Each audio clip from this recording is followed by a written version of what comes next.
मैं कह रहा कि ये ਏਜੰਡਾ ਜਿਹੜਾ ਮੰਨ ਲਓ ਇਹ ਤਾਂ ਇੱਕ ਪੱਖ ਆਗਾ ਚਾਹੇ ਦੇਸ਼ 'ਚ ਕਾਂਗਰਸ ਰਹੀ, ਇਹ ਤਾਂ ਕਿਹਾ ਜਾਂਦਾ ਕਿ ਰੀਜਨਲ ਪਾਰਟੀਆਂ ਕਹਿੰਦੀਆਂ ਨੇ ਕਿ ਸਭ ਤੋਂ ਵੱਡਾ ਬੇੜਾ ਗਰਕ ਕੀਤਾ ਤਾਂ ਗਾਂਧੀ ਪਰਿਵਾਰ ਤੋਂ ਸ਼ੁਰੂ ਹੁੰਦੀਆਂ ਨੇ ਗੱਲਾਂ। ਬੀਜੇਪੀ ਵੀ ਉਹਨਾਂ ਤੋਂ ਸਿੱਖਦੀ ਹੈ, ਰੀਜਨਲ ਫੋਰਸਿਸ ਵੀ ਉਹਨਾਂ ਤੋਂ ਸਿੱਖਦੀਆਂ ਨੇ ਕਿ ਮੈਨੂਪੂਲੇਟ ਕਿਵੇਂ ਕਰਨਾ ਸਾਧਨਾਂ ਨੂੰ।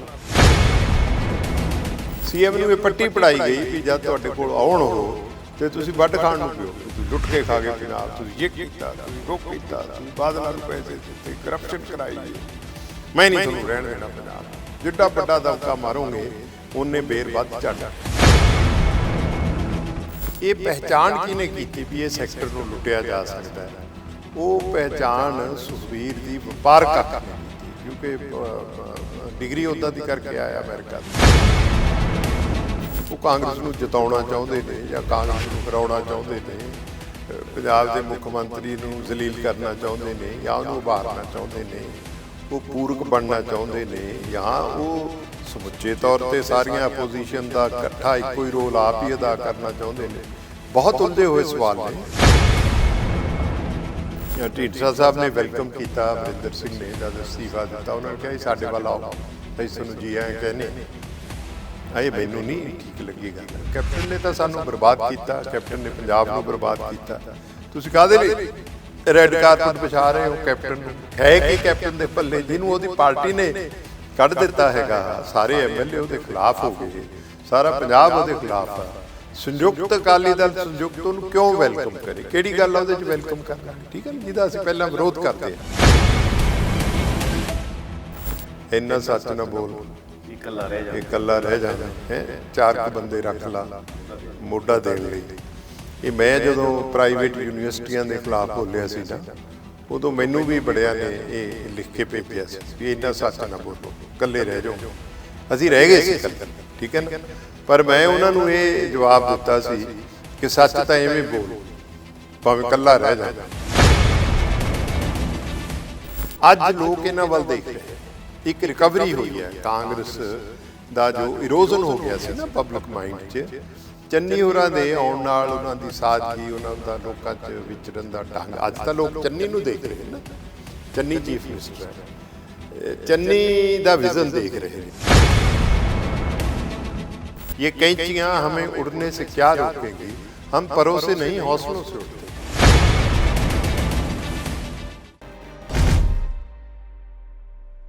ਰਾਜਨੀਤੀ ਬਾਰੇ ਕਿਹਾ ਜਾਂਦਾ ਹੈ ਕਿ ਰਾਜਨੀਤੀ ਮੁੱਦਿਆਂ ਆਧਾਰਿਤ ਹੋਣੀ ਚਾਹੀਦੀ ਹੈ, ਰਾਜਨੀਤੀ ਦਾ ਕੋਈ ਏਜੰਡਾ ਹੋਣਾ ਚਾਹੀਦਾ ਹੈ। ਪਰ ਸਾਡੀ ਸਭ ਤੋਂ ਵੱਡੀ ਤਰਾਸਦੀ ਇਹ ਹੈ ਕਿ ਸਾਡੀ ਰਾਜਨੀਤੀ ਮੁੱਦਿਆਂ ਤੋਂ ਰਹਿਤ ਹੈ ਤੇ ਜਿਸ ਦਾ ਕੋਈ ਏਜੰਡਾ ਨਹੀਂ ਹੈ। ਏਜੰਡਾ ਪੰਜਾਬ 'ਚ ਅਸੀਂ ਗੱਲ ਕਰ ਰਹੇ ਹਾਂ ਪੰਜਾਬ ਦੇ ਏਜੰਡੇ ਦੀ। ਪੰਜਾਬ ਦਾ ਰਾਜਨੀਤਿਕ ਏਜੰਡਾ ਕਿੱਧਰ ਨੂੰ ਜਾ ਰਿਹਾ ਹੈ? ਕਿਉਂਕਿ ਏਜੰਡੇ ਦੇ ਜ਼ਰੀਏ ਹੀ ਜਾਂ ਕਹੀਏ ਵਾਇਆ ਏਜੰਡਾ ਹੀ ਚੀਜ਼ਾਂ ਸੈੱਟ ਹੁੰਦੀਆਂ ਨੇ ਜਾਂ ਕੋਈ ਨਵਾਂ ਨੈਰੇਟਿਵ ਸੈੱਟ ਹੁੰਦਾ ਹੈ, ਓਪੀਨੀਅਨ ਬਣਦਾ, ਜਿਸ ਤੋਂ ਬਾਅਦ ਸਮਾਜ ਦੇ ਅੰਦਰ ਕੋਈ ਟਰਾਂਸਫਾਰਮੇਸ਼ਨ ਆਉਂਦੀ ਹੈ। ਇਲੈਕਸ਼ਨਾਂ ਆ ਰਹੀਆਂ ਨੇ, ਚੋਣਾਂ ਆ ਰਹੀਆਂ ਨੇ। ਸਾਡੇ ਨਾਲ ਅੱਜ ਵੀਰ ਦਵਿੰਦਰ ਸਿੰਘ ਨੇ, ਜਿਹੜੇ ਬੈਸਟ ਪਾਰਲੀਮੈਂਟੇਰੀਅਨ ਰਹੇ ਨੇ, ਜਿਹੜੇ ਪੰਜਾਬ ਦੇ ਵੱਖ-ਵੱਖ ਮੁੱਦਿਆਂ ਦੇ ਉੱਤੇ ਰਾਜਨੀਤਿਕ ਟਿੱਪਣੀਆਂ, ਇਤਿਹਾਸਕ ਟਿੱਪਣੀਆਂ ਔਰ ਹੋਰ ਬਹੁਤ ਸਾਰੇ ਮਸਲਿਆਂ 'ਤੇ ਬੋਲਦੇ ਨੇ। ਸੰਯੁਕਤ ਅਕਾਲੀ ਦਲ ਨਾਲ ਵੀ ਜੁੜੇ ਹੋਏ ਨੇ। ਸਾਡੇ ਨਾਲ ਨੇ ਵੀਰ ਦਵਿੰਦਰ ਸਿੰਘ, ਉਹਨਾਂ ਨਾਲ ਗੱਲਬਾਤ ਸ਼ੁਰੂ ਕਰਦੇ ਹਾਂ। ਸਵਾਗਤ ਹੈ ਵੀਰ ਦਵਿੰਦਰ ਜੀ। ਮਿਹਰਬਾਨੀ ਜੀ। ਸਭ ਤੋਂ ਪਹਿਲਾ ਸਵਾਲ ਮੇਰਾ ਇਹੀ, ਕੀ ਲੱਗਦਾ ਗਾ ਕੋਈ ਪੰਜਾਬ ਦਾ ਏਜੰਡਾ ਹੈ? ਚਾਹੇ ਕੈਪਟਨ ਸੀ, ਚੰਨੀ ਸੀ, ਬਾਦਲ ਸੀ, ਜਾਂ ਪਿਛਲੇ ਸਾਲਾਂ ਦੇ ਅੰਦਰ ਗ੍ਰੀਨ ਰੈਵੋਲੂਸ਼ਨ ਤੋਂ ਲੈ ਕੇ ਹੁਣ ਤੱਕ ਜੋ ਹੋਇਆ, ਏਜੰਡਾ ਹੈ ਕੋਈ ਪੰਜਾਬ ਦਾ? ਕਿਸੇ ਕੋਲ ਕੋਈ ਵਿਜ਼ਨ ਸੀ ਪੰਜਾਬ ਦਾ? ਅਰਜ਼ ਇਹ ਹੈ ਯਾਦਵਿੰਦਰ ਜੀ ਵੀ ਪਿਛਲੇ 20 ਸਾਲਾਂ ਤੋਂ, 2 ਦਹਾਕਿਆਂ ਤੋਂ ਪੰਜਾਬ ਦੀ ਰਾਜਨੀਤੀ 'ਚ ਜਦੋਂ ਤੋਂ ਕਮਰਸ਼ੀਅਲ ਇੰਟਰਸਟ ਪ੍ਰਧਾਨ ਹੋ ਗਏ ਨਾ, ਵਪਾਰੀਕਰਨ ਹੋ ਗਿਆ, ਉਦੋਂ ਏਜੰਡੇ ਮਨਫੀ ਹੋ ਗਏ। ਏਜੰਡਾ ਰਾਜਨੀਤਿਕ ਵਪਾਰ ਰਹਿ ਗਿਆ ਕਿ ਸੱਤਾ ਨੂੰ ਆਪਣੇ ਲਈ ਵਰਤਣਾ, ਲੋਕਾਂ ਲਈ ਨਹੀਂ। ਲੋਕਾਂ ਨੂੰ ਏਜੰਡੇ ਵਿਖਾ ਕੇ ਐਕਸਪਲੋਇਟ ਕਰਨਾ, ਤਾਕਤ ਹਥਿਆਉਣੀ ਹੈ। ਅਤੇ ਜਦੋਂ ਪੋਲੀਟੀਕਲ ਪਾਵਰ ਆਪਣੇ ਹੱਥਾਂ ਵਿੱਚ ਆ ਜੇ, ਆਪਣੇ ਹਿੱਤਾਂ ਲਈ ਐਕਸਪਲੋਇਟ ਕਰਨਾ, ਆਪਣੀਆਂ ਸੰਪਤੀਆਂ, ਆਪਣੀਆਂ ਦੌਲਤਾਂ, ਆਪਣੇ ਵਪਾਰਾਂ 'ਚ ਇਜ਼ਾਫੇ ਔਰ ਵਪਾਰਾਂ ਲਈ ਮੈਨੂਪੂਲੇਸ਼ਨ, ਸੌਦੇਬਾਜ਼ੀਆਂ, ਇਹ ਏਜੰਡਾ ਬਣ ਕੇ ਰਹਿ ਗਿਆ। ਪਰ ਤੁਹਾਨੂੰ ਲੱਗਦਾ ਇਹ ਏਜੰਡਾ ਨਹੀਂ, ਤਾਂ ਟੋਕਨਿਜ਼ਮ ਆ, ਯਾਨੀ ਜਿਹੜਾ ਮੈਨੀਫੈਸਟੋ ਹੁੰਦਾ ਉਹ ਏਜੰਡਾ ਥੋੜੀ ਹੈਗਾ, ਉਹ ਤਾਂ ਟੋਕਨ ਆ ਕਿ ਦਿੱਤੇ ਜਾ ਰਹੇ ਨੇ, ਬਾਅਦ 'ਚ ਜਿਹੜਾ ਤੁਸੀਂ ਕਹਿੰਦੇ ਹੋ ਜਿਹੜਾ ਨਹੀਂ ਰਹਿੰਦਾ ਹੈਗਾ। ਦੇਖੋ, ਭਾਵੇਂ ਇਹ ਟੋਕਨਿਜ਼ਮ ਹੈਗਾ, ਪਰ ਬੁਰਕਾ ਏਜੰਡੇ ਦਾ ਹੀ ਪਹਿਨਾ ਕੇ ਕੀਤਾ ਜਾਂਦਾ ਨਾ। ਇਹ ਮੈਂ ਸਮਝਦਾ ਵੀ ਜਿਹੜਾ ਨਿਗਾਰ ਹੈ ਨਾ, ਇਹ ਉਸ ਵੇਲੇ ਤੋਂ ਸ਼ੁਰੂ ਹੋਇਆ ਜਦੋਂ ਸੁਖਬੀਰ ਸਿੰਘ ਬਾਦਲ ਪੰਜਾਬ ਦੀ ਪੋਲੀਟੀਕਲ ਕੈਨਵਸ 'ਤੇ ਐਕਟਿਵ ਹੋ ਗਏ। ਉਹਨਾਂ ਨੇ ਮਤਲਬ ਵਪਾਰੀਕਰਨ ਉਹਨਾਂ ਦੇ ਪੈਰੋਂ ਸ਼ੁਰੂ ਹੋਇਆ। ਉਹਨਾਂ ਦੇ ਪਿਤਾ ਜਿਹੜੇ ਸੀ ਉਹ ਸਟ੍ਰੈਪ 'ਚ ਆ ਗਏ, ਔਰ ਉਹਦੇ 'ਚ ਜਿਵੇਂ ਹੁਣ ਮੈਂ ਮਿਸਾਲ ਦੇ ਤੌਰ 'ਤੇ ਗੱਲ ਕਰਾਂ ਕਿ ਅੱਜ ਬੜਾ ਜ਼ਿਕਰ ਹੋ ਰਿਹਾ ਹੈ ਜਿਹੜੇ ਪਾਵਰ ਪਰਚੇਜ਼ ਐਗਰੀਮੈਂਟਸ ਨੇ, ਠੀਕ ਹੈ ਨਾ।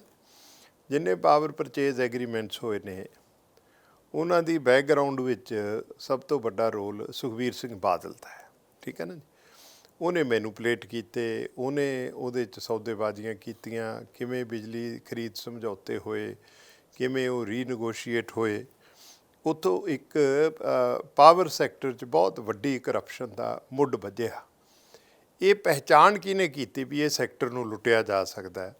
ਉਹ ਪਹਿਚਾਣ ਸੁਖਬੀਰ ਦੀ ਵਪਾਰਕ ਅੱਖ ਨੇ ਕੀਤੀ, ਕਿਉਂਕਿ ਡਿਗਰੀ ਉੱਦਾਂ ਦੀ ਕਰਕੇ ਆਇਆ ਅਮਰੀਕਾ ਤੋਂ, ਹੈ ਜੀ।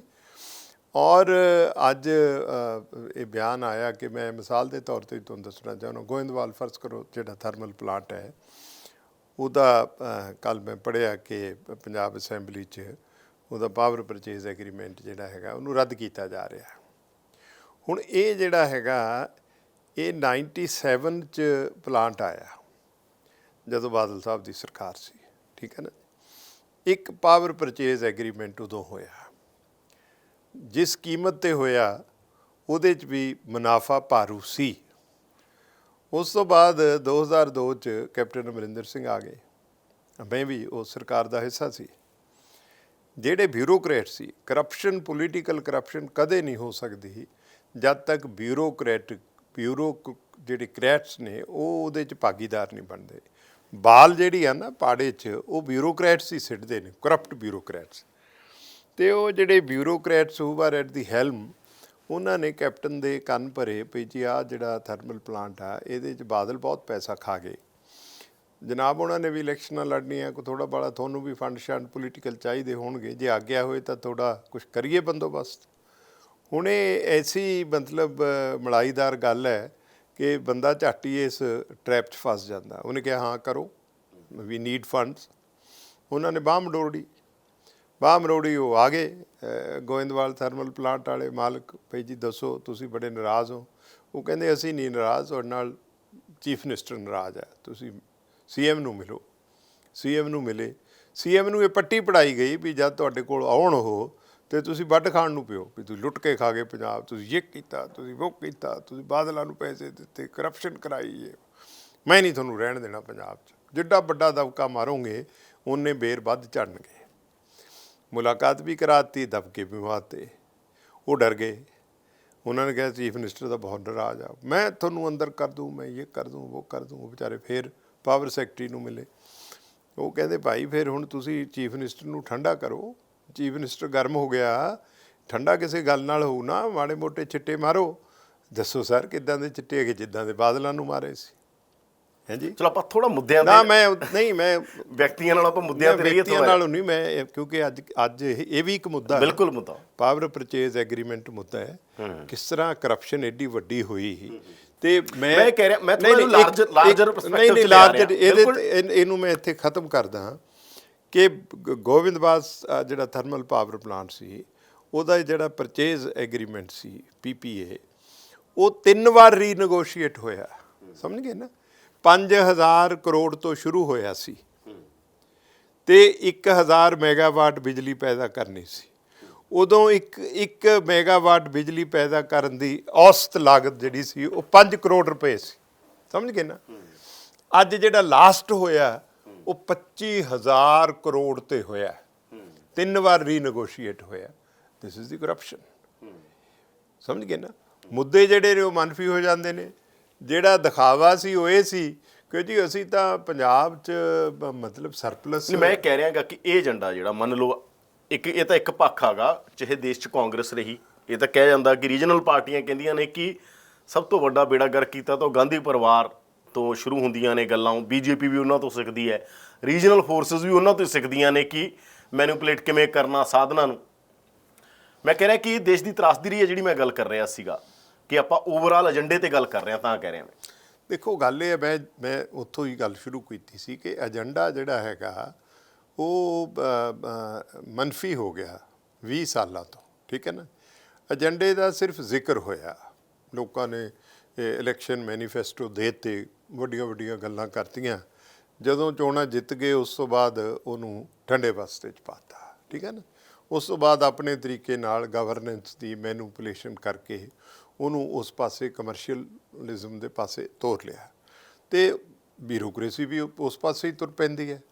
ਜਿਵੇਂ ਬੇਸਿਕ ਜਿਹੀਆਂ ਚੀਜ਼ਾਂ ਦੋ ਤਿੰਨ ਨੇ, ਜਿਵੇਂ ਲੋ ਹੈਲਥ ਮੈਂ ਇਹ ਕਹਿਣਾ ਹੈਲਥ ਆ ਜਾਂ ਸਕੂਲ ਨੇ, ਇਹ ਤਾਂ ਇੱਕ ਬੇਸਿਕ ਚੀਜ਼ ਸੀ। ਜਾਂ ਆਪਾਂ ਕਹਿੰਦੇ ਬਹੁਤ ਸਾਰੇ ਕੇਰਲ ਮਾਡਲ ਦੇਖਦੇ ਆ ਲੋਕ, ਦੇਖੋ ਜਾਂ ਹੋਰ ਮਾਡਲਾਂ ਦੀ ਗੱਲ ਕਰਦੇ ਆ ਕਿ ਯਾਰ ਐਜੂਕੇਸ਼ਨ ਤੇ ਹੈਲਥ ਇਹ ਕਿਉਂ ਸਰਕਾਰਾਂ ਕਿੰਨੀਆਂ ਹੀ ਰਹੀਆਂ ਸਭ ਦੀਆਂ। ਤੁਸੀਂ ਤਾਂ ਬਹੁਤ 1980 'ਚ ਤੁਸੀਂ ਜਿੱਤ ਕੇ ਆ ਗਏ ਸੀ। ਐਵਰੀ ਨਿਊ ਗਵਰਨੈਂਸ ਜਿਹੜੀ ਹੈ that gives new hopes to the people, ਠੀਕ ਹੈ ਨਾ। every election gives new hopes to the people, ਪਰ ਹਰ ਗਵਰਨੈਂਸ ਜਿਹੜੀ ਹੈ ਉਹ ਲੋਕਾਂ ਨੂੰ ਉਦਾਸ ਕਰਦੀ ਹੈ, ਕਿਉਂਕਿ ਡਿਲੀਵਰੀ ਨਹੀਂ ਹੁੰਦੀ। ਜਿੰਨੀਆਂ ਗੱਲਾਂ ਅਸੀਂ ਕਹਿ ਜਾਂਦੇ ਹਾਂ ਉਹ ਗੱਲਾਂ ਦੀ ਡਿਲੀਵਰੀ ਨਹੀਂ ਹੁੰਦੀ। ਏਜੰਡਾ ਜਿਹੜਾ ਹੈਗਾ ਉਹ ਮਨਫੀ ਹੋ ਜਾਂਦਾ ਹੈ, ਅਤੇ ਇੱਕ ਰੂਟੀਨ ਗਵਰਨੈਂਸ ਜੀ, ਬਦਲੀਆਂ ਕਰ ਲਓ, ਇਹ ਕਰ ਲਓ, ਉਹ ਕਰ ਲਓ। ਨਿੱਠ ਕੇ ਜਿਹੜੇ ਮਤਲਬ identified target and identified target areas, target audience, ਕਿਹਨਾਂ ਲਈ ਕੀ ਕਰਨਾ, ਕਿਸ ਵਰਗ ਲਈ ਕੀ ਕਰਨਾ, ਕਿਹੜਾ ਐਸਾ ਵਰਗ ਹੈ ਜਿਹੜਾ ਡਿਪਰਾਈਵਡ ਆਫ ਅਪਰਚੁਨਿਟੀਜ਼ ਰਿਹਾ, ਉਹਦੀ ਅਸੀਂ ਅਪਲਿਫਟਮੈਂਟ ਕਿਵੇਂ ਕਰਨੀ ਹੈ। ਇਹ ਸਾਰੀਆਂ ਚੀਜ਼ਾਂ ਜਿਹੜੀਆਂ ਉਹ ਸਾਡੇ ਫਿਕਰ 'ਚੋਂ ਮਨਫੀ ਹੋ ਜਾਂਦੀਆਂ ਨੇ ਜਦੋਂ ਅਸੀਂ ਗਵਰਨੈਂਸ ਚਾਹੁੰਦੇ ਹਾਂ। ਇਹੀ ਮੈਂ ਸਮਝਦਾ ਸਾਡੀ ਜਿਹੜੀ ਪੋਲੀਟੀਕਲ ਕਲਾਸ ਆਪਾਂ ਕਹਿ ਦਈਏ ਪੂਰੇ ਪੰਜਾਬ ਦੀ ਜਿਹੜੀ ਸਾਰੀ ਪੋਲੀਟੀਕਲ ਕਲਾਸ ਇਹਦੇ ਲਈ ਜ਼ਿੰਮੇਵਾਰ ਆ। ਚਾਹੇ ਇਸੇ ਕਰਕੇ ਇਹ ਜਿਹੜੀ ਹੈ ਨਾ, ਲੋਕਾਂ ਦਾ ਵਿਸ਼ਵਾਸ ਆਹਿਸਤਾ ਆਹਿਸਤਾ ਡੈਮੋਕ੍ਰੇਸੀ ਵਿੱਚੋਂ, ਪੋਲਿਟੀ ਵਿੱਚੋਂ, ਪੋਲੀਟੀਸ਼ੀਅਨਸ ਵੱਲੋਂ ਉੱਠਦਾ ਜਾ ਰਿਹਾ ਹੈ। ਇਸ ਵੇਲੇ ਮਤਲਬ ਸਭ ਤੋਂ ਘੱਟ ਜਿਹੜੀ ਹੈਗੀ ਵਿਸ਼ਵਾਸਯੋਗਤਾ ਉਹ ਪੋਲੀਟੀਕਲ ਲੀਡਰਸ਼ਿਪ ਦੀ ਹੈ ਲੋਕਾਂ ਦੇ ਮਨਾਂ ਵਿੱਚ, ਠੀਕ ਹੈ ਨਾ। ਇਸ ਕਰਕੇ ਲੋਕ ਦਰ ਭਟਕਦੇ ਨੇ, ਕਦੇ ਕੋਈ ਤੀਜਾ ਬਦਲ, ਕਦੇ ਕੋਈ ਚੌਥਾ ਬਦਲ। ਜਿਹੜੀ ਪਾਰਟੀ ਨਵੀਂ ਬਣਦੀ ਹੈ ਇੱਕਦਮ ਲੋਕ ਟੁੱਟ ਕੇ ਉਸ ਪਾਰਟੀ ਵੱਲ ਪੈ ਜਾਂਦੇ ਨੇ, ਬਟ ਅਲਟੀਮੇਟ ਡਿਲੀਵਰੀ ਜਿਹੜੀ ਹੈ ਉਹ ਜ਼ੀਰੋ ਹੁੰਦੀ ਹੈ। ਇਸ ਵਾਸਤੇ ਲੋੜ ਹੈ ਕਿ ਜੇ ਪੰਜਾਬ ਨੇ ਬਚਣਾ ਹੈ, ਜੇ ਪੰਜਾਬ ਨੂੰ ਬਚਾਉਣਾ ਹੈ। ਪੰਜਾਬ ਦੇਖੋ ਅੱਜ ਹਰ ਪੱਖੋਂ ਬਰਬਾਦ ਹੋ ਗਿਆ, ਠੀਕ ਹੈ ਨਾ। ਪੰਜਾਬ ਦੀ ਇਕਸਾਦੀਅਤ ਜਿਹੜੀ ਹੈ ਉਹ ਇੱਕ ਕਿਸਮ ਦੀ ਜ਼ੀਰੋ ਲੈਵਲ 'ਤੇ ਆ ਗਈ ਹੈ। ਜਦੋਂ ਐਡਾ ਵੱਡਾ ਕਰਜ਼ਾ ਕਿਸੇ ਸੂਬੇ 'ਤੇ ਚੜ੍ਹ ਜਾਵੇ ਅਤੇ ਸੂਬੇ ਦੇ ਸਾਧਨ ਜਿਹੜੇ ਨੇ, ਜਿਹੜੇ ਜ਼ਰਾਈ ਸਾਧਨ ਨਾ, ਜਿਹੜੇ ਇਕਨੋਮਿਕ ਜਿਹੜੇ ਸਰੋਤ ਹੈਗੇ ਨੇ, ਉਹ ਖਜ਼ਾਨੇ ਤੱਕ ਪਹੁੰਚਣ ਹੀ ਨਾ, ਅਤੇ ਬਾਹਰ ਦੀ ਬਾਹਰ ਸਭ ਤੋਂ ਵੱਡੀ ਤਰਾਸਦੀ ਬੀਤੇ 4.5 ਸਾਲ 'ਚ ਇਹ ਹੋਈ ਕਿ ਇੱਕ ਪੈਰਲਲ ਇਕੋਨਮੀ ਇਸਟੈਬਲਿਸ਼ ਹੋ ਗਈ। ਜਿਹੜੇ ਸਰੋਤ ਜਿਹੜਾ ਖਜ਼ਾਨੇ 'ਚ ਜਿਹੜਾ ਫੰਡਸ ਆਉਂਦੇ ਸੀਗੇ ਉਹ ਮੁੰਦ ਦਿੱਤੇ ਗਏ। ਮਾਫੀਏਜ਼ ਜਿਹੜੇ ਸੀ, ਅਲੱਗ-ਅਲੱਗ ਮਾਫੀਏ, ਉਹ ਐਕਟਿਵ ਹੋ ਗਏ। ਨਤੀਜਾ ਇਹ ਹੋਇਆ ਕਿ ਰਸੀਟ ਜਿਹੜੀ ਸੀ ਉਹ ਡਿੱਗ ਗਈ, ਖਜ਼ਾਨਾ ਖਾਲੀ ਹੋ ਗਿਆ, ਔਰ ਉਹ ਸਾਰਾ ਪੈਸਾ ਜਿਹੜਾ ਹੈਗਾ ਮਾਫੀਆ ਦੇ ਰਾਹੀਂ ਪ੍ਰਾਈਵੇਟ ਹੱਥਾਂ 'ਚ ਚਲਿਆ ਗਿਆ। ਇੱਕ ਪੈਰਲਲ ਇਕੋਨਮੀ, ਇੱਕ ਪੈਰਲਲ ਗਵਰਨੈਂਸ, ਸਾਰੇ ਕਮਾਊ ਜਿਹੜੇ ਸਾਧਨ ਸੀ, ਚਾਹੇ ਉਹ ਐਕਸਾਈਜ਼ ਹੈ, ਚਾਹੇ ਉਹ ਰੇਤਾ ਹੈਗਾ, ਚਾਹੇ ਉਹ ਸ਼ਰਾਬ ਦੇ ਠੇਕੇ ਸੀ, ਜਿੱਡੇ ਵੱਡੇ ਜਿਹੜੇ ਅਦਾਰੇ ਜਿਨ੍ਹਾਂ 'ਚੋਂ ਪੈਸਾ ਆਉਂਦਾ ਸੀ ਸਰਕਾਰ ਦੇ ਖਜ਼ਾਨੇ 'ਚ, ਉਹ ਸਾਰੇ ਬੰਦ ਹੋ ਗਏ। ਅਤੇ ਖਜ਼ਾਨਾ ਇਹ ਗੱਲ ਪਿਛਲੇ ਦਿਨਾਂ 'ਚ ਨਵਜੋਤ ਸਿੱਧੂ ਨੇ ਕਹੀ ਕਿ ਹੁਣ ਆਪਾਂ ਚੋਣਾਂ ਟਾਈਮ ਕਹਿ ਰਹੇ ਹਾਂ ਆਸਮਾਨ ਵੀ ਥੱਲੇ ਲਿਆਵਾਂਗੇ, ਤਾਰੇ ਵੀ ਤੋੜ ਲਿਆਵਾਂਗੇ, ਪਾਪੂਲਿਜ਼ਮ ਦੀ ਪੋਲੀਟਿਕਸ ਕਰਾਂਗੇ, ਜੇ ਇੰਨੀ ਹੈ ਤਾਂ ਫਿਰ ਦੇ ਦਿਓ ਸਾਰੇ ਟੀਟੀ ਵਾਲੇ ਨੌਕਰੀਆਂ। ਨਵਜੋਤ ਸਿੱਧੂ ਬਾਰੇ ਤੁਸੀਂ ਕੀ ਸੋਚਦੇ ਹੋ? ਉਹ ਕਹਿ ਰਹੇ ਆ ਕਿ ਏਜੰਡੇ ਤੇ ਗੱਲ ਨਹੀਂ ਹੋ ਰਹੀ, ਪੰਜਾਬ ਦੇ ਬਾਕੀ ਗੱਲਾਂ ਹੋ ਰਹੀਆਂ ਆਲੇ ਦੁਆਲੇ ਦੀਆਂ। ਅਰਜ਼ ਇਹ ਹੈ ਭਈ ਉਹਨਾਂ ਬਾਰੇ ਤਾਂ ਮੈਂ ਹੁਣ ਕੋਈ ਬਹੁਤੀ ਟਿੱਪਣੀ ਕਰਨੀ ਨਹੀਂ ਹੈ, ਠੀਕ ਹੈ ਨਾ ਜੀ। ਉਹ ਕਿਹਨੂੰ ਕੀ ਕਹਿ ਰਹੇ ਨੇ ਅਤੇ ਕਿਵੇਂ ਕਹਿ ਰਹੇ ਨੇ, ਉਹਦੇ 'ਤੇ ਮੇਰੇ ਵਰਗਾ ਬੰਦਾ ਹੁਣ ਟਿੱਪਣੀ ਕਰੇ ਉਹ ਵਾਜਿਬ ਨਹੀਂ ਹੈ। ਕਿਸ ਨਜ਼ਰੀਏ ਤੋਂ ਕਹਿ ਰਹੇ ਨੇ, ਕਿਸ ਵਕਤ ਕਹਿ ਰਹੇ ਨੇ, ਕਿਸ ਨੂੰ ਕਹਿ ਰਹੇ ਨੇ, ਇਹ ਕਿੰਨੇ ਹੀ ਉਲਝੇ ਹੋਏ ਸਵਾਲ ਨੇ, ਠੀਕ ਹੈ ਨਾ ਜੀ, ਜਿਨ੍ਹਾਂ ਦਾ ਜੇ ਮੈਂ ਫਿਰ ਜਵਾਬ ਦੇਵਾਂਗਾ ਬਾਤ ਨਿਕਲੇਗੀ ਤਾਂ ਫਿਰ ਦੂਰ ਤਲਕ ਜਾਏਗੀ। ਹੁਣ ਸਵਾਲ ਇਹ ਹੈ ਵੀ ਜਾਣ ਦੋ ਸਾਨੂੰ ਤੇ ਕੋਈ ਸਮੱਸਿਆ ਨਹੀਂ, ਤੁਸੀਂ ਬਚਦੇ ਨਹੀਂ ਹੁੰਦੇ ਇਹ ਜੀ ਗੱਲ, ਤੁਸੀਂ ਬੜੇ ਸਿੱਧੇ ਹੋ, ਕਹਿੰਦੇ ਹੋ ਗੱਲ ਨੂੰ। ਮੈਂ ਇਹ ਕਹਿਣਾ ਭਈ ਇਹ ਗੱਲਾਂ ਅੱਜ ਹੀ ਕਿਉਂ ਹੋ ਰਹੀਆਂ ਨੇ ਜਦੋਂ 2 ਮਹੀਨੇ ਰਹਿ ਗਏ। ਦੇਖੋ ਇੰਨਾ ਤਾਂ ਨਵਜੋਤ ਸਿੰਘ ਸਿੱਧੂ ਸਾਦਾ ਜਾਂ ਸਧਾਰਨ ਬੰਦਾ ਨਹੀਂ ਜਿਹਨੂੰ ਇਹ ਪਤਾ ਨਹੀਂ ਹੈ ਕਿ ਸੂਬੇ ਦੇ ਖਜ਼ਾਨੇ ਦੀ ਹਾਲਤ ਕੀ ਹੈ, ਠੀਕ ਹੈ ਨਾ ਜੀ। ਉਹ ਕਿਸ ਰੁਤਬੇ 'ਤੇ ਆਸੀਨ ਨੇ, ਉਹਨਾਂ ਦੀ ਇਸ ਵੇਲੇ ਕੀ ਜ਼ਿੰਮੇਵਾਰੀ ਬਣਦੀ ਹੈ, ਠੀਕ ਹੈ ਨਾ ਜੀ। ਉਹ ਕਾਂਗਰਸ ਨੂੰ ਜਿਤਾਉਣਾ ਚਾਹੁੰਦੇ ਨੇ ਜਾਂ ਕਾਂਗਰਸ ਨੂੰ ਹਰਾਉਣਾ ਚਾਹੁੰਦੇ ਨੇ, ਪੰਜਾਬ ਦੇ ਮੁੱਖ ਮੰਤਰੀ ਨੂੰ ਜ਼ਲੀਲ ਕਰਨਾ ਚਾਹੁੰਦੇ ਨੇ ਜਾਂ ਉਹਨੂੰ ਉਭਾਰਨਾ ਚਾਹੁੰਦੇ ਨੇ, ਉਹ ਪੂਰਕ ਬਣਨਾ ਚਾਹੁੰਦੇ ਨੇ ਜਾਂ ਉਹ ਸਮੁੱਚੇ ਤੌਰ 'ਤੇ ਸਾਰੀਆਂ ਆਪੋਜੀਸ਼ਨ ਦਾ ਇਕੱਠਾ ਇੱਕੋ ਹੀ ਰੋਲ ਆਪ ਹੀ ਅਦਾ ਕਰਨਾ ਚਾਹੁੰਦੇ ਨੇ। ਬਹੁਤ ਉਲਝੇ ਹੋਏ ਸਵਾਲ ਨੇ, ਇਹ ਨਾ ਹੀ ਛੇੜੋ ਤਾਂ ਚੰਗਾ, ਕਿਉਂਕਿ ਇਹ ਹੈ ਬਈ ਹੁਣ ਸਮਾਂ ਬਹੁਤ ਥੋੜ੍ਹਾ ਰਹਿ ਗਿਆ, 2 ਮਹੀਨੇ ਰਹਿ ਗਏ। ਮੈਨੂੰ ਸਟੀਕ ਟਿੱਪਣੀਆਂ ਕਰਨ ਦੀ ਆਦਤ ਹੈ ਔਰ ਮੈਂ ਬਹੁਤੀ ਕੋਈ ਲੁਕਾ ਛੁਪਾ ਕੇ ਗੱਲ ਰੱਖਦਾ ਨਹੀਂ ਹਾਂ, ਸਮਝ ਗਏ ਨਾ। ਇਸ ਵਾਸਤੇ ਮੁੱਦਿਆਂ ਲੱਗਦਾ ਉਲਝੇ ਹੋਏ ਨੇ ਨਹੀਂ, ਮੈਂ ਨਹੀਂ ਕਹਿੰਦਾ ਮੈਂ ਤੁਹਾਡੀ ਕਿਸੇ ਗੱਲ 'ਚ ਨਹੀਂ ਉਲਝਣਾ, ਤੁਸੀਂ ਜਿੰਨੀ ਮਰਜ਼ੀ ਕੋਸ਼ਿਸ਼ ਕਰ ਲਓ। ਉਹ ਮੇਰਾ ਬੱਚੂ ਹੈ, ਮੇਰਾ ਪੁੱਤਰ ਹੈ, ਸਮਝ ਗਏ ਨਾ। ਉਹਦੇ ਪਿਤਾ ਜੀ ਮੇਰੇ ਬਹੁਤ ਅੱਛੇ ਦੋਸਤ ਸੀ, ਪਰ ਸਿੱਧੂ ਕਿਉਂਕਿ ਪ੍ਰਦੇਸ਼ ਕਾਂਗਰਸ ਕਮੇਟੀ ਦੇ ਪ੍ਰਧਾਨ ਨੇ, ਜਿਹੜੀ ਪਾਰਟੀ ਇਸ ਵੇਲੇ ਸਰਕਾਰ ਚਲਾ ਰਹੀ ਹੈ, ਠੀਕ ਹੈ ਨਾ। ਔਰ ਇਹ ਗੱਲ ਦੇਖੋ ਤੁਹਾਨੂੰ ਮੰਨਣੀ ਪਏਗੀ ਕਿ ਇਹ ਜਿਹੜੀ ਤਬਦੀਲੀ ਹੋਈ ਹੈ, ਭਾਵੇਂ ਜਿਹੜੀ ਕਿ ਪਹਿਲਾਂ ਹੋ ਜਾਣੀ ਚਾਹੀਦੀ ਸੀ, ਅੱਜ ਤੋਂ 8-10 ਮਹੀਨੇ ਪਹਿਲਾਂ ਹੁੰਦੀ ਤਾਂ ਹੋਰ ਬਿਹਤਰ ਹੁੰਦਾ, ਲੇਕਿਨ ਇਸ ਤਬਦੀਲੀ ਦੇ ਨਾਲ ਇਹ ਸੱਚ ਹੈ ਨਵਜੋਤ ਸਿੱਧੂ ਜਿਹੜਾ ਇਹ ਕਹਿ ਰਹੇ ਨੇ ਕਿ ਭਾਈ ਟੋਕਨਿਜ਼ਮ ਨਾ ਕਰੋ, ਪਾਪੂਲਿਜ਼ਮ ਨਾ ਕਰੋ, ਮੁੱਦਿਆਂ ਦੀ ਗੱਲ ਕਰੋ, ਆਪਣੇ ਕੋਲ ਪੈਸਾ ਨਹੀਂ ਹੈ, ਖਜ਼ਾਨਾ ਖਾਲੀ ਹੈ, ਦੱਸੋ ਲੋਕਾਂ ਨੂੰ। ਅਰਜ਼ ਇਹ ਹੈ ਭਈ ਉਹ ਆਪਣੇ ਸੁਰਜੀਤ ਪਾਤਰ ਦੀ ਇੱਕ ਨਜ਼ਮ ਹੈ ਨਾ, ਇੰਨਾ ਸੱਚ ਨਾ ਬੋਲ ਇਕੱਲਾ ਰਹਿ ਜਾਵੇਂ, ਇਕੱਲਾ ਰਹਿ ਜਾਵੇਂ, ਹੈ 4 ਕੁ ਬੰਦੇ ਰੱਖ ਲਾ ਮੋਢਾ ਦੇਣ ਲਈ।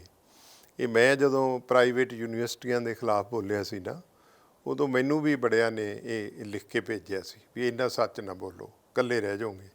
ਅਸੀਂ ਰਹਿ ਗਏ ਸੀ ਇਕੱਲੇ, ਠੀਕ ਹੈ ਨਾ। ਪਰ ਮੈਂ ਉਹਨਾਂ ਨੂੰ ਇਹ ਜਵਾਬ ਦਿੱਤਾ ਸੀ ਕਿ ਸੱਚ ਤਾਂ ਐਵੇਂ ਬੋਲ ਭਾਵੇਂ ਇਕੱਲਾ ਰਹਿ ਜਾਵੇਂ, ਸੱਚ ਤਾਂ ਐਵੇਂ ਹੀ ਬੋਲ ਭਾਵੇਂ ਇਕੱਲਾ ਰਹਿ ਜਾਵੇਂ, ਕੀ ਲੈਣਾ ਬੰਦਿਆਂ ਤੋਂ ਆਪਾਂ ਮੋਢਾ ਦੇਣ ਲਈ। ਹਾਂਜੀ, ਆਖਰੀ ਵੇਲੇ ਆਪੇ ਹੀ 4 ਬੰਦੇ ਮੋਢਾ ਦੇਣ ਵਾਲੇ ਆ ਜਾਣਗੇ। ਪਰ ਜਦੋਂ ਤੁਸੀਂ ਇੱਕ ਬਹੁਤ ਵੱਡੀ ਜ਼ਿੰਮੇਵਾਰੀ ਦੀ ਪੋਜੀਸ਼ਨ 'ਚੋਂ ਪ੍ਰਦੇਸ਼ ਕਾਂਗਰਸ ਦਾ ਪ੍ਰੈਜ਼ੀਡੈਂਟ ਹੋਣਾ, ਔਰ ਉਹਨਾਂ ਨੂੰ ਬੜੀ ਵੱਡੀ ਉਮੀਦ ਨਾਲ ਕਾਂਗਰਸ ਹਾਈ ਕਮਾਂਡ ਨੇ ਬਾਵਜੂਦ ਅਮਰਿੰਦਰ ਸਿੰਘ ਦੇ ਵਿਰੋਧ ਦੇ ਉਹਨਾਂ ਨੂੰ ਬਣਾਇਆ, ਅਤੇ ਇਸ ਵੇਲੇ ਕਾਂਗਰਸ ਔਰ ਕਾਂਗਰਸਮੈਨ ਇਹ ਐਕਸਪੈਕਟ ਕਰ ਰਿਹਾ ਕਿ ਇਹ ਟੀਮ ਜਿਹੜੀ ਹੈਗੀ ਹੈ ਉਹ ਬਹੁਤ ਸਿਆਣਪ ਨਾਲ ਅੱਗੇ ਤੁਰੇ, ਅਤੇ ਹਰ ਟੀਮ ਤੋਂ ਇਹ ਉਮੀਦ ਕੀਤੀ ਜਾਂਦੀ ਹੈ ਕਿ ਉਹ ਪਾਰਟੀ ਨੂੰ ਚੋਣਾਂ ਵਿੱਚ ਲਿਜਾ ਕੇ ਜਿਤਾ ਕੇ ਲਿਆਉਣ, ਵਖਰੇਵੇਂ ਘੱਟ ਤੋਂ ਘੱਟ ਨਜ਼ਰ ਆਉਣ। ਜੇ ਹੋਣ ਵੀ ਤਾਂ ਅੰਦਰ ਬਹਿ ਕੇ ਕਰ ਲਓ। ਤੁਸੀਂ ਅੱਜ ਕੱਲ੍ਹ ਸੰਯੁਕਤ ਅਕਾਲੀ ਦਲ 'ਚ ਹੋ ਨਾ? ਬੜੇ ਟੇਢੇ ਸਵਾਲ ਤੁਸੀਂ ਕਰਦੇ ਹੋ। ਮੈਂ ਤੁਹਾਨੂੰ ਕੀ ਲੱਗਦਾ ਮੈਂ ਕੀ ਹਾਂ? ਮੈਂ ਤਾਂ ਤੁਹਾਨੂੰ ਪੜ੍ਹ ਰਿਹਾ ਹੈਗਾ ਤਾਂ ਪੁੱਛਣਾ, ਤੁਸੀਂ ਹੁਣ ਅੱਜ ਕੱਲ੍ਹ ਕਿੱਥੇ ਹੋ? ਨਹੀਂ, ਮੈਂ ਤੁਹਾਨੂੰ ਕੀ ਲੱਗਦਾ ਮੈਂ ਕਿੱਥੇ ਹਾਂ? ਮਤਲਬ ਮੈਂ ਹਲੇ ਕੋਈ ਪਾਰਟੀ ਨਵੀਂ ਜੁਆਇਨ ਨਹੀਂ ਕੀਤੀ, ਪੁਰਾਣੀ ਛੱਡੀ ਨਹੀਂ। ਵੀ ਤੁਸੀਂ ਇਸ ਤਰ੍ਹਾਂ ਪੁਰਾਣੀ ਪਾਰਟੀ ਦਾ ਫਿਕਰ ਆ ਤੁਹਾਨੂੰ ਨਜ਼ਰ ਆ ਰਿਹਾ, ਫਿਕਰ ਨਜ਼ਰ ਆ ਰਿਹਾ ਪੁਰਾਣੀ ਪਾਰਟੀ ਦਾ? ਨਹੀਂ, ਮੈਨੂੰ ਫਿਕਰ ਜਿਹੜਾ ਹੈਗਾ ਉਹ ਪੰਜਾਬ ਦਾ ਹੈ, ਪੰਜਾਬ ਦਾ ਫਿਕਰ ਹੈ। ਮੈਂ ਸਮਝਦਾ ਕਿ ਇਹ ਜਿਹੜੀ ਹੁਣ ਯੰਗਰ ਜਨਰੇਸ਼ਨ ਆਈ ਹੈਗੀ ਤਬਦੀਲੀ ਤੋਂ ਬਾਅਦ, ਦੇ ਕੈਨ ਡਿਲੀਵਰ, ਪਰ ਡਿਲੀਵਰ ਤਾਂ ਕਰਨਗੇ ਜੇ ਇਹ ਇੱਕ ਕੋਹੈਸਿਵ ਯੂਨਿਟ ਦੇ ਤੌਰ 'ਤੇ ਕੰਮ ਕਰਨਗੇ। ਜੇ ਇਹਨਾਂ 'ਚ ਫੁੱਟ ਨਜ਼ਰ ਆਏਗੀ, ਜੇ ਇਸ ਤਰ੍ਹਾਂ ਦਾ ਰੌਲਾ ਰੱਪਾ ਨਜ਼ਰ ਆਏਗਾ, ਫਿਰ ਲੋਕ ਹੋਰ ਭੰਬਲ ਭੂਸੇ ਵਿੱਚ ਪੈ ਜਾਣਗੇ। ਅੱਜ ਲੋਕ ਇਹਨਾਂ ਵੱਲ ਦੇਖ ਰਹੇ ਨੇ। ਇੱਕ ਰਿਕਵਰੀ ਹੋਈ ਹੈ ਕਾਂਗਰਸ ਦਾ, ਜੋ ਇਰੋਜ਼ਨ ਹੋ ਗਿਆ ਸੀ ਨਾ ਪਬਲਿਕ ਮਾਈਂਡ 'ਚ, ਚੰਨੀ ਹੋਰਾਂ ਦੇ ਆਉਣ ਨਾਲ ਉਹਨਾਂ ਦੀ ਸਾਦਗੀ, ਉਹਨਾਂ ਦਾ ਲੋਕਾਂ 'ਚ ਵਿਚਰਨ ਦਾ ਢੰਗ। ਅੱਜ ਤਾਂ ਲੋਕ ਚੰਨੀ ਨੂੰ ਦੇਖ ਰਹੇ ਨਾ, ਚੰਨੀ ਚੀਫ ਮਿਨਿਸਟਰ ਹੈ, ਚੰਨੀ ਦਾ ਵਿਜ਼ਨ ਦੇਖ ਰਹੇ ਨੇ ਲੋਕ, ਸਮਝ ਗਏ ਨਾ। ਉਸ ਨੂੰ ਲੋਕ, ਜੋ ਸਾਡੇ ਕੋਲ ਫੀਡਬੈਕ ਆ ਰਿਹਾ, ਲੋਕ ਪਸੰਦ ਕਰ ਰਹੇ ਨੇ ਵੀ ਇੱਦਾਂ ਦਾ ਚੀਫ ਮਿਨਿਸਟਰ ਚਾਹੀਦਾ ਪੰਜਾਬ ਨੂੰ, ਕਿਉਂਕਿ 4.5 ਸਾਲ ਜਿਹੜਾ ਸਮਾਂ ਗੁਜ਼ਰਿਆ ਉਹ ਇੱਕ ਨੌਨ ਗਵਰਨੈਂਸ ਦਾ ਪੀਰੀਅਡ ਸੀ, ਹਾਂਜੀ। ਉਹ ਪ੍ਰਸ਼ਾਸਨ ਰਹਿਤ ਸਮਾਂ ਸੀ, ਕਿਸੇ ਸੂਬੇ ਦੀ ਜ਼ਿੰਦਗੀ 'ਚੋਂ 4.5 ਸਾਲ ਇਸ ਤਰ੍ਹਾਂ ਮਨਫੀ ਹੋ ਜਾਣ ਕਿ ਨਾ ਮੁੱਖ ਮੰਤਰੀ ਨਜ਼ਰ ਆਵੇ ਨਾ। ਕੈਪਟਨ ਕਹਿੰਦੇ 92% ਵਾਅਦੇ ਪੂਰੇ ਕੀਤੇ ਨਹੀਂ, ਉਹ ਤਾਂ ਕੈਪਟਨ ਸਾਹਿਬ ਦੇ ਕਹਿਣ ਦੀ ਕੀ ਗੱਲ ਆ। ਉਹ ਕਿਉਂ 92% ਕਹਿੰਦੇ ਨੇ? 100% ਜਾਂ ਝੂਠ ਹੀ ਬੋਲਣਾ, 100% ਹੀ ਕਿਉਂ ਨਾ ਕਹਿਣ।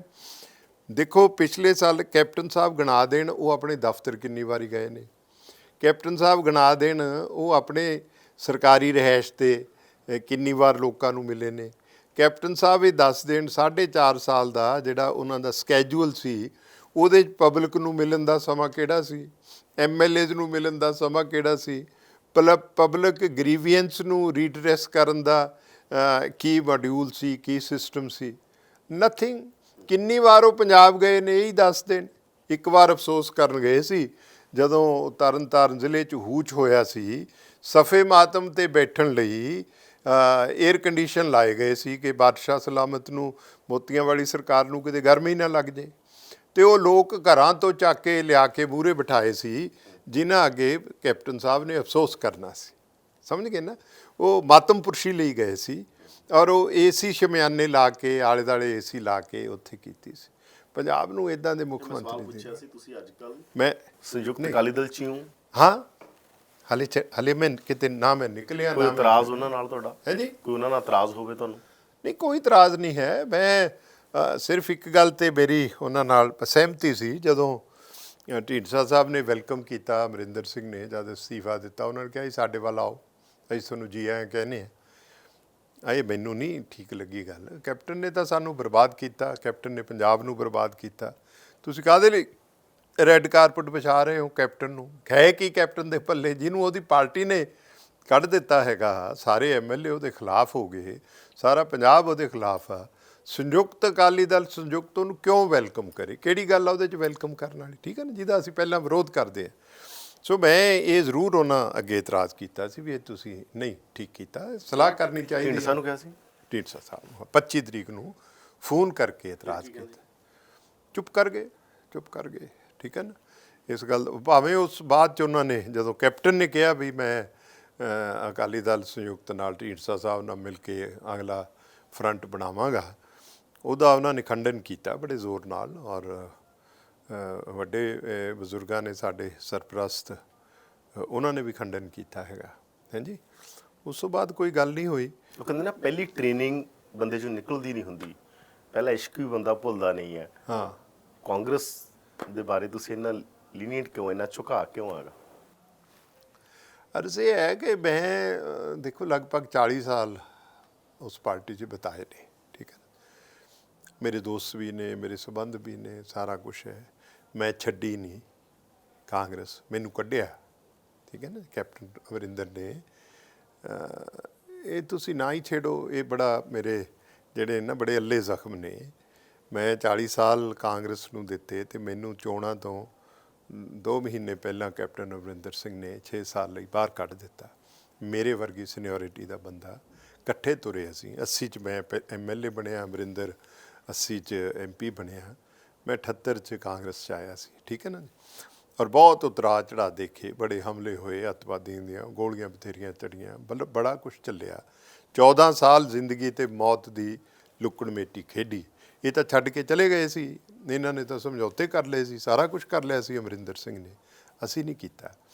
ਲੇਕਿਨ ਇਸ ਗੱਲ ਦਾ ਦਰੇਗ ਹੈ, ਦੁੱਖ ਹੈ ਕਿ ਮੇਰਾ ਜਦ ਪੀਕ ਕੈਰੀਅਰ ਸੀਗਾ, ਉਸ ਵੇਲੇ ਜਿਹੜਾ ਬੰਦਾ ਬੈਸਟ ਪਾਰਲੀਮੈਂਟੇਰੀਅਨ ਹੋਵੇ, ਸੂਬੇ ਦਾ ਸਪੀਕਰ ਹੋਵੇ, ਉਹਦਾ ਤੁਸੀਂ ਟਿਕਟ ਕੱਟ ਦਿਓ। ਹਾਂਜੀ, ਸਿਟਿੰਗ MLA ਦਾ ਟਿਕਟ ਕੱਟ ਦਿਓ ਖਰੜ ਤੋਂ, ਕੋਈ ਇਲਜ਼ਾਮ ਨਹੀਂ, ਕੋਈ ਕਰਪਸ਼ਨ ਨਹੀਂ, ਬੇਦਾਗ ਮੇਰਾ ਦਾਮਨ ਹੈ, ਕੋਈ ਚਿੱਟਾ ਨਹੀਂ ਹੈ। ਸਿਰਫ ਇਸ ਕਰਕੇ ਕੱਟਤਾ ਵੀ ਇਹ ਬੇਦਾਗ ਕਿਉਂ ਰਹਿ ਗਿਆ। ਹਾਂਜੀ, ਅਤੇ ਫਿਰ ਹੁਣ ਮੈਂ ਇਹਨਾਂ ਨੂੰ ਪਾਰਲੀਮੈਂਟ 'ਚ ਜਿਤਾ ਕੇ ਲਿਆਇਆ ਅੰਮ੍ਰਿਤਸਰ ਤੋਂ। ਮੈਨੂੰ ਮਿੰਨਤਾਂ ਕਰਕੇ ਲੈ ਕੇ ਗਏ ਕਿ ਮੇਰੀ ਇਮਦਾਦ ਕਰੋ, ਮੈਂ ਤੁਹਾਡੇ ਤੋਂ ਬਿਨਾਂ ਲੜ ਨਹੀਂ ਸਕਦਾ। ਮੈਨੂੰ ਸੋਨੀਆ ਜੀ ਤੋਂ ਵੀ ਫੋਨ ਕਰਾਇਆ, ਦੁਬਾਰਾ ਮੈਨੂੰ ਕਾਂਗਰਸ 'ਚ ਲਿਆ। ਮੈਂ ਜਾ ਕੇ ਸਾਰੀ ਕੰਪੇਨ ਇਹਨਾਂ ਦੀ ਬਿਲਡ ਕੀਤੀ, ਸਾਰਾ ਮਾਝਾ ਗਵਾਹ ਹੈਗਾ। ਰੂਰਲ 6 ਮੀਟਿੰਗਾਂ ਮੈਂ ਜਲਸੇ ਰੋਜ਼ ਐਡਰੈਸ ਕਰਦਾ ਸੀ। ਇਹ ਤਾਂ 2 ਮਿੰਟ ਤੋਂ ਵੱਧ ਨਹੀਂ ਬੋਲ ਸਕਦੇ। ਹਾਂਜੀ, ਅਤੇ ਮੈਨੂੰ ਸਿਲਾ ਇਹ ਮਿਲਿਆ ਕਿ ਜਿੱਤਣ ਤੋਂ ਬਾਅਦ ਸ਼੍ਰੀਮਾਨ ਜੀ ਨੇ ਬਜਾਏ ਇਸ ਦੇ ਕਿ ਮੇਰਾ ਕੋਈ ਧੰਨਵਾਦ ਕਰ ਦੇ, ਮੇਰੀ ਪਿੱਠ 'ਚ ਛੁਰਾ ਮਾਰਿਆ 6 ਸਾਲਾਂ ਲਈ। He stabbed me in the back when I was at the peak of my political ਪਰ ਕੈਰੀਅਰ। ਤੁਹਾਨੂੰ ਲੱਗਦਾ ਨਹੀਂ ਹੁੰਦਾ ਕਈ ਵਾਰ ਗਲਤ ਡਿਸੀਜਨ ਤੁਸੀਂ ਕਦੇ ਅਕਾਲੀ ਦਲ ਚਲੇ ਗਏ, ਕਦੇ ਮਤਲਬ ਇਹ ਸਾਰੇ ਤੁਹਾਨੂੰ ਬਾਅਦ ਚ ਕਦੇ ਸੋਚਿਆ ਕਿ ਯਾਰ ਇੰਨਾ ਨਹੀਂ ਕਾਲੇ ਪੈਣ ਦੀ ਲੋੜ ਨਹੀਂ ਹੁੰਦੀ? ਤੁਹਾਡੇ ਬਾਰੇ, ਜਗਮੀਤ ਬਰਾੜ ਬਾਰੇ, ਖਹਿਰਾ ਬਾਰੇ, ਰਾਮੂਵਾਲੀਆ ਬਾਰੇ ਇਹ ਗੱਲ ਕਹੀ ਯਾਰ ਜਾਂਦੀ ਹੈ ਇਹ ਸਾਰੀਆਂ ਚੀਜ਼ਾਂ ਨਾ ਲੋਕਾਂ ਨੂੰ ਦੂਰੋਂ ਦਿਖਦੀਆਂ ਕਿ ਨੇ। ਕਾਲੇ ਪੈ ਜਾਂਦੇ ਹੋ। ਨਹੀਂ ਇਹ ਲੋਕਾਂ ਨੂੰ ਦੂਰੋਂ ਦਿਖਦੀਆਂ ਨੇ, ਜਿਹਦੇ ਤੇ ਬੀਤਦੀ ਹੁੰਦੀ। Only the bearer know where the shoe pinches, ਸਮਝ ਗਏ ਨਾ। ਜਿਹੜੇ ਬੰਦੇ ਇਮਾਨਦਾਰ ਹੋਣ, ਦੇਖੋ ਜਗਮੀਤ ਬਰਾੜ ਹੈ, ਮੇਰਾ ਅਜ਼ੀਜ਼ ਹੈ, ਜਗਮੀਤ ਬਰਾੜ ਤੇ ਕੋਈ ਬੇਈਮਾਨੀ ਦਾ ਇਲਜ਼ਾਮ ਹੈ ਨਹੀਂ ਨਾ ਹੈ। ਸੈਲਫ ਮੇਡ ਬੰਦੇ ਨੇ ਸਾਰੇ, ਫਕੀਰਾਂ ਵਾਂਗ ਰਾਜਨੀਤੀ ਕੀਤੀ। ਤੇ ਜੇ ਉਹਨਾਂ ਨੂੰ ਤੁਸੀਂ ਪਾੜਿਆਂ ਚੋਂ ਬਾਹਰ ਕੱਢ ਦਿਓ, ਕਬੱਡੀ ਦੇ ਖਿਲਾੜੀ ਨੂੰ ਤੁਸੀਂ ਪਾੜੇ ਚੋਂ ਕੱਢ ਦਿਓ ਧੱਕੇ ਦੇ ਕੇ, ਕੀ ਕਰੇ ਬੰਦਾ ਜਿਹਨੂੰ ਹੋਰ ਕੰਮ ਹੀ ਕੋਈ ਨਹੀਂ ਆਉਂਦਾ। ਮਤਲਬ ਵੀਰ ਦਵਿੰਦਰ ਸਿੰਘ ਕਾਲਜ ਵੇਲੇ ਤੋਂ ਰਾਜਨੀਤੀ 'ਚ ਹੈ, 50 ਸਾਲ ਮੈਨੂੰ ਵੀ ਹੋ ਗਏ, ਇਹ ਵੀ ਕੈਪਟਨ ਸਾਹਿਬ ਵੀ ਕਹਿੰਦੇ ਨੇ। ਮੈਂ ਇੱਕ ਸਧਾਰਨ ਜ਼ਿਮੀਂਦਾਰ ਪਰਿਵਾਰ 'ਚ ਪੈਦਾ ਹੋਇਆ, ਸਾਰੀ ਜ਼ਿੰਦਗੀ ਸਟਰਗਲ ਕੀਤੀ, ਲੜਾਈਆਂ ਲੜੀਆਂ, ਜੇਲ੍ਹਾਂ ਕੱਟੀਆਂ, ਬਹੁਤ ਕੁਛ ਕੀਤਾ। ਸਟੂਡੈਂਟ ਲੀਡਰਸ਼ਿਪ ਤੋਂ ਲੈ ਕੇ ਸਾਰੀ ਜ਼ਿੰਦਗੀ ਸਟਰਗਲ ਕੀਤੀ ਹੈ। ਕੋਈ ਫਰਮ ਨਹੀਂ, ਕੋਈ ਫਾਰਮ ਨਹੀਂ। 50 ਸਾਲਾਂ 'ਚ ਉਹ ਜਿਹੇ ਬੰਦੇ ਨੂੰ ਤੁਸੀਂ ਪਾੜੇ 'ਚੋਂ ਬਾਹਰ ਕੱਢ ਦਿਓ, ਖੇਡ 'ਚੋਂ ਹੀ ਬਾਹਰ ਕੱਢ ਦਿਓ, ਕੀ ਕਰੇ ਬੰਦਾ? ਜੇ ਵਾਵਰੋਲੇ ਕਿਸੇ ਪੰਛੀ ਦਾ ਆਲ੍ਹਣਾ ਢਾਹ ਦੇਣ, ਠੀਕ ਹੈ ਨਾ ਜੀ। ਤੁਸੀਂ ਮੈਨੂੰ ਦੱਸੋ ਯਾਦਵਿੰਦਰ ਜੀ, ਤੁਸੀਂ ਬੜੀ ਦਰਦ ਵਾਲੀ ਗੱਲ ਛੇੜੀ ਹੈ। ਤੇ ਜਦੋਂ ਹਨੇਰੀਆਂ ਆਉਣ ਤੇ ਤੁਹਾਡੇ ਆਲ੍ਹਣੇ ਢਾਹ ਦੇਣ, ਜਾਂ ਕੁਝ ਬੰਦੇ ਹਨੇਰੀਆਂ ਦੇ ਨਾਲ ਮਿਲ ਕੇ ਤੁਹਾਡੇ ਆਲ੍ਹਣੇ ਉਖਾੜ ਦੇਣ, ਤੀਲਾ ਕਰ ਦੇਣ, ਕੀ ਕਰੋਗੇ ਤੁਸੀਂ? ਪੰਛੀ ਹੋ, ਖੁਦਕਸ਼ੀ ਕਰੋਗੇ? ਉੱਡਣਾ ਜਾਣਦੇ ਹੋ, ਪਰ ਹੈਗੇ ਨੇ ਤੁਹਾਡੇ ਕੋਲ, ਕੀ ਕਰੋਗੇ? Wood you commit suicide? ਜਾਂ ਫਿਰ ਕੋਈ ਛੋਟਾ ਮੋਟਾ ਆਲ੍ਹਣਾ ਬੁਲਾਓਗੇ? ਜਦ ਪਰ ਹੈਗੇ ਨੇ ਨਾ, ਫਿਰ ਤੁਸੀਂ ਕਿਤੇ ਤਾਂ ਬੈਠੋਗੇ। ਮੈਂ ਹਮੇਸ਼ਾ ਇਹ ਕਹਿਣਾ ਕਿ ਤੁਹਾਡੇ ਵਿੰਗ ਲੋਕਾਂ ਨੇ ਕੱਟੇ, ਪਰ ਹੌਸਲੇ ਤਾਂ ਨਹੀਂ ਨਾ ਕੋਈ ਕੱਟ ਸਕਦਾ। मैं कहना उन्हें एक शेर बड़ा प्यारा कि ये कैंचियाँ हमें उड़ने से क्या रोकेंगी, ये कैंचियाँ हमें उड़ने से क्या रोकेंगी, हम परों से नहीं हौसलों से उड़ते हैं। ਅਸੀਂ 50 ਸਾਲ ਹੌਸਲਿਆਂ ਨਾਲ ਤੁਰੇ ਹਾਂ, ਜੇਲਾਂ ਕੱਟੀਆਂ, ਬਰਬਾਦੀਆਂ ਦੇਖੀਆਂ, ਨਜ਼ਰਬੰਦੀਆਂ ਦੇਖੀਆਂ, ਔਰ ਸੋਲਿਟਰੀ ਕਨਫਾਈਨਮੈਂਟ ਦੇਖੀ। ਬਾਦਲ ਹੋਰਾਂ ਨੇ 19 ਮਹੀਨੇ ਕੈਦ ਕੱਟੀ ਐਮਰਜੈਂਸੀ 'ਚ, ਮੈਂ 21 ਕੱਟੀ। ਮੈਂ ਇਕੱਲਾ ਬੰਦਾ ਜਿਹਨੇ 21 ਮਹੀਨੇ ਕੈਦ ਕੱਟੀ। ਇਹਨਾਂ ਤੋਂ 2 ਮਹੀਨੇ ਬਾਅਦ ਰਿਹਾ ਹੋਇਆ। ਮੇਰੇ ਤੇ 33 ਮੁਕੱਦਮੇ ਸੀ, ਮੀਸਾ ਵੀ ਸੀ, ਡਿਫੈਂਸ ਆਫ ਇੰਡੀਆ ਰੂਲ 36, 43 ਬੇਸ਼ੁਮਾਰ ਮੁਕੱਦਮੇ ਸੀ। ਮੈਂ ਡਾਇਨਾਮਾਈਟ ਕੇਸ 'ਚ ਜਾਰਜ ਫਰਨੈਂਡਸ ਦੇ ਨਾਲ ਕੋ-ਅਕਿਊਜ਼ਡ ਸੀਗਾ। ਕਿਸੇ ਨੇ ਮੁੱਲ ਪਾਇਆ ਕਿਸੇ ਗੱਲ ਦਾ? ਸਾਰੀ ਜਵਾਨੀ ਜਿਹੜੀ ਸੀ ਉਹ ਜੇਲ੍ਹਾਂ 'ਚ ਗਾਲਤੀ। ਮੇਰੇ ਪਿਤਾ ਜੀ 1971 'ਚ ਨਕਸਲਵਾਦੀਆਂ ਨੇ ਕਤਲ ਕਰਤਾ ਉਹਨਾਂ ਨੂੰ। ਮੈਨੂੰ ਉਹਨਾਂ ਦੀ ਥਾਂ 'ਤੇ ਨੌਕਰੀ ਆਫਰ ਹੋਈ ਸੀ। ਹਰ ਰੋਜ਼ ਸਵੇਰੇ ਟੌੜਾ ਸਾਹਿਬ ਘਰ ਆ ਜਾਂਦੇ ਸੀ ਮੇਰੇ ਦਾਦਾ ਜੀ ਕੋਲ ਕਿ ਮਾਸਟਰ ਜੀ ਇਹਦੇ ਖਾਕੀ ਵਰਦੀ ਨਹੀਂ ਪਾਉਣ ਦੇਣੀ, ਇਹਨੂੰ ਪੰਥ ਦੀ ਸੇਵਾ ਲਈ ਤਿਆਰ ਕੀਤਾ। ਅਖੀਰ ਮੇਰੇ ਦਾਦਾ ਜੀ ਉਹ ਅੰਗਰੇਜ਼ ਦੇ ਜ਼ਮਾਨੇ 'ਚ ਹੈਡਮਾਸਟਰ ਸੀਗੇ, ਰਿਟਾਇਰਡ, ਅਤੇ ਉਹ ਮੈਨੂੰ ਕਹਿੰਦੇ ਕਾਕਾ ਜਿਵੇਂ ਗੁਰਚਰਨ ਸਿੰਘ ਹੋਣੀ ਕਹਿੰਦੇ ਨੇ ਇਹਨਾਂ ਦੀ ਗੱਲ ਮੰਨ ਲਓ। ਹੈ ਜੀ, ਅਸੀਂ ਛੱਡਤੀ ਨੌਕਰੀ, ਪੰਥ ਦੀ ਸੇਵਾ ਕੀਤੀ।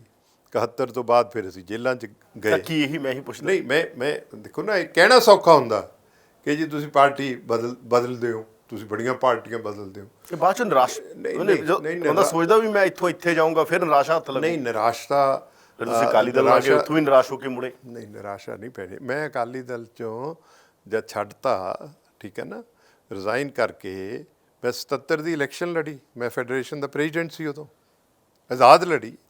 ਉਸ ਤੋਂ ਬਾਅਦ ਕਾਂਗਰਸ ਗਏ, 80 'ਚ ਕਾਂਗਰਸ ਵੱਲੋਂ ਲੜੀ, ਜਿੱਤ ਗਏ। ਇਹ ਹੁਣ ਜਦੋਂ ਕੈਪਟਨ ਨਾਲ ਨਾਰਾਜ਼ ਹੋਏ ਹੋ, ਉਦੋਂ ਮੈਂ ਬਕਾਇਦਾ ਤੌਰ 'ਤੇ ਤਾਂ ਨਹੀਂ ਜੁਆਇਨ ਕੀਤਾ, ਪਰ ਹਾਂ ਇੱਕ ਗੈਸਟ ਅਪੀਅਰੈਂਸ ਸੀਗੀ ਪਾਰਲੀਮੈਂਟ ਦੀਆਂ ਚੋਣਾਂ 'ਚ। ਉਹਨਾਂ ਨੂੰ ਮੇਰੀ ਲੋੜ ਸੀ, ਮੈਨੂੰ ਕਿਸੇ ਪਾਰਟੀ ਦੀ ਲੋੜ ਸੀ। ਉਦੋਂ ਮੈਂ ਪਾਰਲੀਮੈਂਟ ਦੀਆਂ ਚੋਣਾਂ 'ਚ ਜ਼ਰੂਰ ਕੁਝ ਜਲਸੇ ਐਡਰੈਸ ਕੀਤੇ, ਮਦਦ ਕੀਤੀ। ਬੀਬਾ ਹਰਸਿਮਰਤ ਕੌਰ ਬਾਦਲ ਦੀ ਵੀ ਕੀਤੀ, ਹੋਰ ਵੀ ਕਈਆਂ ਦੀ ਕੀਤੀ। ਉਦੋਂ ਬਾਅਦ ਮੈਂ ਅੱਗੇ ਵੀ ਕਹਿੰਦਾ ਹੁੰਦਾ ਸੀ ਵੀ ਇਹਨਾਂ ਨੂੰ ਆਦਤ ਆ ਬਾਦਲਾਂ ਨੂੰ, ਇਹ ਮਹਿਮਾਨ ਨੂੰ ਘਰੇ ਸੱਦ ਕੇ ਫਿਰ ਭੁੱਲ ਜਾਂਦੇ ਨੇ, ਠੀਕ ਹੈ ਨਾ ਜੀ। ਫਿਰ ਇਹਨਾਂ ਦੇ ਬਰਾਂਡਿਆਂ 'ਚ ਕੋਈ ਬੰਦਾ ਕਿੰਨੀ ਦੇਰ ਬੈਠਾ ਰਹੇ, ਸਮਝ ਗਏ ਨਾ। ਇਹ ਮੈਨੂੰ ਇਨਵਾਈਟ ਕਰਕੇ, ਇਹ ਗੱਲ ਤੁਹਾਨੂੰ ਪਹਿਲਾਂ ਨਹੀਂ ਪਤਾ ਸੀ? ਨਹੀਂ, ਪਹਿਲਾਂ ਨਹੀਂ ਸੀ, ਪਹਿਲੀ ਵਾਰੀ ਹੋਇਆ ਨਾ ਇਹ। ਜਦੋਂ ਤੁਹਾਨੂੰ ਕੋਈ ਬੰਦਾ ਮਹਿਮਾਨ ਨੂੰ ਘਰ ਬੁਲਾ ਕੇ ਭੁੱਲ ਜਾਵੇ, ਪਾਣੀ ਵੀ ਨਾ ਪਿਲਾਵੇ, ਇਹ ਪਹਿਲਾਂ ਤਾਂ ਨਹੀਂ ਨਾ ਕਿਸੇ ਨੂੰ ਪਤਾ ਹੁੰਦਾ ਵੀ ਮਹਿਮਾਨ ਨਾਲ ਇੱਦਾਂ ਦਾ ਸਲੂਕ ਕਰਦੇ ਨੇ। ਜਦੋਂ ਹੋ ਜਾਂਦਾ, ਦੁਬਾਰਾ ਜਿੱਥੇ ਜਾਓਗੇ ਉੱਥੇ ਕੀ ਗਰੰਟੀ ਹੈ ਕਿ ਨਹੀਂ ਹੋਊਗਾ? ਮੈਂ ਕਿੱਥੇ ਜਾ ਰਿਹਾ, ਜੇ ਕਿਤੇ ਜਾਣਾ ਹੋਵੇ ਉਹ ਦੇਖਾਂਗੇ, ਤੁਹਾਡੇ ਨਾਲ ਸਲਾਹ ਕਰਾਂਗੇ। ਮੇਰੇ ਨਾਲ ਤਾਂ ਗੌਸਲਾ ਕਰਨੀ, ਮੈਂ ਤਾਂ ਜਰਨਲਿਸਟ ਹਾਂ। ਦੇਖੋ ਗੱਲ ਇਹ ਹੈ ਵੀ ਨਹੀਂ, ਜਰਨਲਿਸਟ ਦੋਸਤ ਵੀ ਹੁੰਦੇ ਨੇ, ਸਲਾਹਕਾਰ ਵੀ ਹੁੰਦੇ ਨੇ। ਆਪ ਸਾਰੇ ਜਰਨਲਿਸਟ ਸਲਾਹਕਾਰ ਬਣੇ ਨੇ। ਅਮਰਿੰਦਰ ਦੇ ਵੀ ਜਰਨਲਿਸਟ ਸਲਾਹਕਾਰ ਸੀ। ਅਸੀਂ ਉਹਨਾਂ ਜਰਨਲਿਸਟਾਂ ਦੇ ਜਿਹੜੇ ਪੋਲੀਟੀਕਲ ਬੰਦਿਆਂ ਦੇ ਸਲਾਹਕਾਰ। ਬਾਦਲ ਸਾਹਿਬ ਦੇ ਵੀ ਸਲਾਹਕਾਰ ਸੀ, ਮੰਤਰੀਆਂ ਵਾਲੇ ਰੁਤਬੇ ਲੈ ਕੇ ਬਥੇਰੇ ਜਰਨਲਿਸਟ। ਉਹ ਹੋਰ ਜਰਨਲਿਸਟ ਨਹੀਂ, ਅਸੀਂ ਉਹ ਨਹੀਂ ਹੈਗੇ। ਨਹੀਂ, ਉਹ ਕੈਟਾਗਰੀ ਚ ਨਹੀਂ ਹੈਗੇ। ਉਦੋਂ ਪੋਲੀਟੀਕਲ ਕਨਵਰਸੇਸ਼ਨ ਕਰ ਸਕਦੇ।